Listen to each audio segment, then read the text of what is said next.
Welcome back to the deep dive.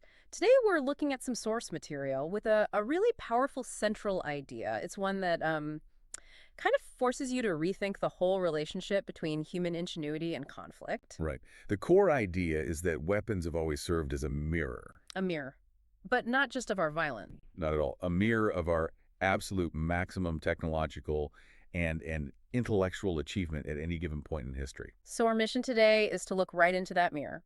We're going to trace this journey from, what seem like really simple tools, spears, swords, all the way to what the source calls, and I think this is very provocative, the madness of the internet and artificial intelligence. Exactly. And the question we're trying to answer is, what does that journey, that acceleration, tell us about ourselves? And maybe more importantly, where are we heading when the pace of change isn't in centuries anymore, but in months? It's so easy to look at the starting point and just dismiss it. You see an ancient sword in a museum, and it seems almost primitive, crude even, compared to the kind of complex systems we have today. And that's the big deception the source material really wants us to get past. These tools were never basic. They were the absolute peak expression of the requirements of their time. They were the pinnacle of technology. So a sword wasn't just a sharp piece of metal. Not even close. For us, it's simple. But back then, it's design, it's creation. That was the equivalent of a multi-billion-dollar R&D project today. Okay, so that reframes it, but how do you really compare a piece of forged metal with, say, a networked AI? How does that analogy hold up? Well, think about the master sword maker. This person wasn't just a laborer. They were, and this is no exaggeration, the high-tech engineer of the Iron Age. They had secret knowledge, real intellectual property. They knew exactly how to mix metals, how to create an alloy that had that perfect balance. Between hardness and flexibility. Exactly. It had to be hard enough to hold an edge, but flexible enough not to snap in the middle of a fight. And they also had to master complex dynamics, the balance point, weight distribution, even the aerodynamics of the blade. So a tiny mistake in the process could be catastrophic. It's the difference between victory and defeat, life and death. And that whole evolution, Stone Age, Bronze Age, Iron Age, that wasn't just about finding new materials. It was a knowledge revolution. A knowledge revolution. Yeah, it required new smelting techniques, complex trade networks just to get the raw materials. The societies that mastered that high tech, they were the ones who drove innovation and imposed their dominance. And that acceleration, that drive, it's never really stopped. The jump from a sword to gunpowder was huge. It changed warfare for centuries. But the leap we're in now, from conventional weapons to AI, it's happening in what feels like a single generation. The source says the timeline is shrinking frighteningly. And that speed, that nonlinear change, is precisely why the source uses that word, madness. I really want to unpack that word because madness feels so counterintuitive. You think about modern military systems and you think of precision control, cold digital logic. Right. Strategy. Exactly. So where's the madness? The madness isn't in the logic of any single system. It's in the nature of the power shift itself. We're not just building faster planes or stronger bombs. We're fundamentally changing what power is. Okay, what do you mean? Well, historically, power was physical, right? Tangible. The number of soldiers you had, the amount of land you controlled, the thickness of a castle wall. Things you could see, things you could count. Correct. Today, power is invisible. It's based on information, based on control over digital networks, on data flows we can't even perceive.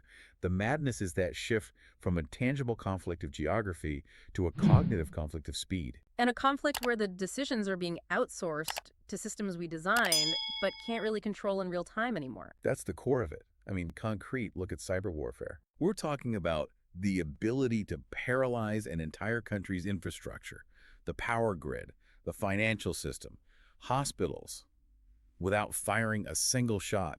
And the attack can come from thousands of miles away, happening literally at the speed of light. The battlefield isn't a field anymore. No.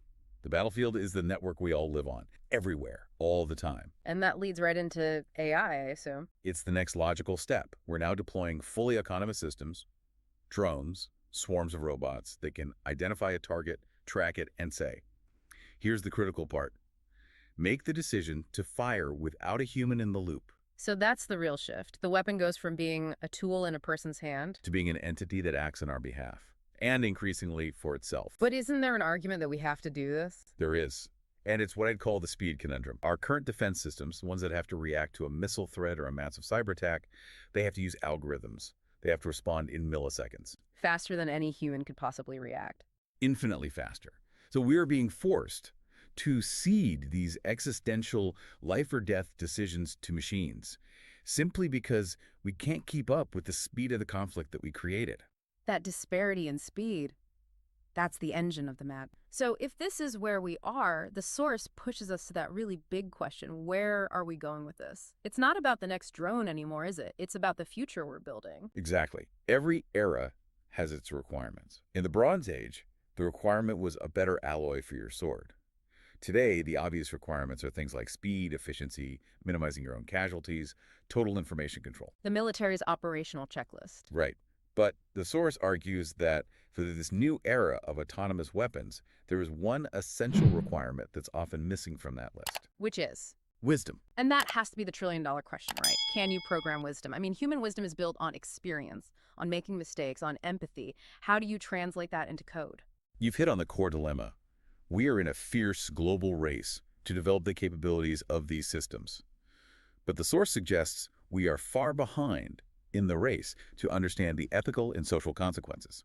We're building the car faster than we're building the brakes or the steering wheel. That's a great way to put it.